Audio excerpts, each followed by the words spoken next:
The national stay-at-home order is to be scrapped as the rule of 6 returns in late March, with sports back on as part of a 4-step plan to ease lockdown. The Prime Minister will publish storming data that shows the vaccine rollout has led directly to tumbling deaths and His blueprint will see lockdown eased in 4 steps, with 4 key tests applied to each stage of the way to freedom. Mr. Johnson will warn that for each step to be taken, benchmark numbers will need to be met on.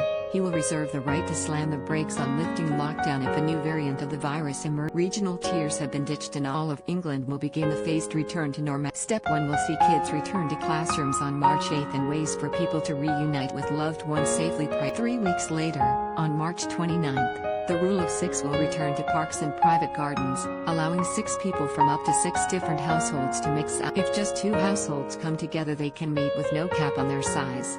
This means families will be meeting together in parks and gardens by Easter. Phase 1 of the plan was confirmed by Vaccines Minister Nadhim Zahawi. He said schools will reopen on March 8th, at which point 2 people will also be allowed to meet up outdoors to address some of the issues around loneliness. Then on March 29th, 2 households of any size, or the rule of 6, will also be able to gather out. Mr. Zahawi revealed families who live far apart will be able to travel across the country to meet outdoors from that date. And he outside confirmed sports, such as tennis and golf, will also, but those desperate for a haircut have to wait at least 7 weeks for salons to reopen. It will be mid-April before they are unlocked along with non-essential shops, while restaurants and pubs will be able to serve customers outdoor. Hope of normality. The rest of restrictions will be eased in May and June with inside mixing and drinking, with the hope of normality by July, when every adult will have been offered a COVID jab first. Last night the PM said, "Our decisions will be made on the latest data we will be cautious about this approach so that we do not undo the progress we have achieved so far and the sacrifices each and every one of you has made to keep yourself and others. We have therefore set 4 key tests which must be met before we can move through each step. I'll be setting out a roadmap to bring us out of lockdown cautiously."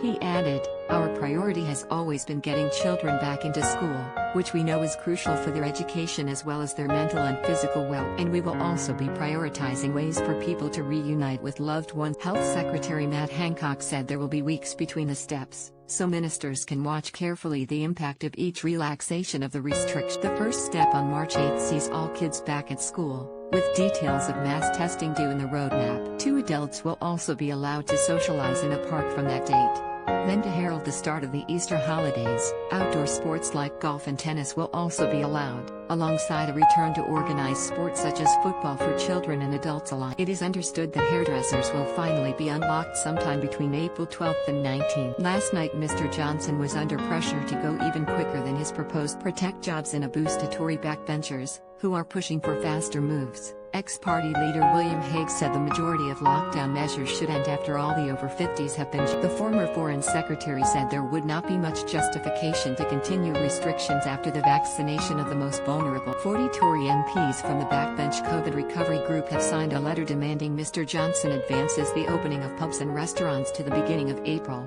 The group's boss Mark Harper said, "Britain's hospitality industry has had one of the toughest years on record and it's vital we do everything we can to get them open in a COVID-secure way that allows them to protect jobs and operate." But last night government sources said the plea was likely to fall on deaf ears. Following a 2-hour meeting of Mr. Johnson's COVID War Committee yesterday, one source said, "That's it, it's locked in now." Meanwhile, Richard Lambert, chief executive of the National Hair and Beauty Federation, said the personal care sector needs government cash aid now and when they reopen to keep businesses afloat. He added, "There is nothing coming in and overheads have to be paid."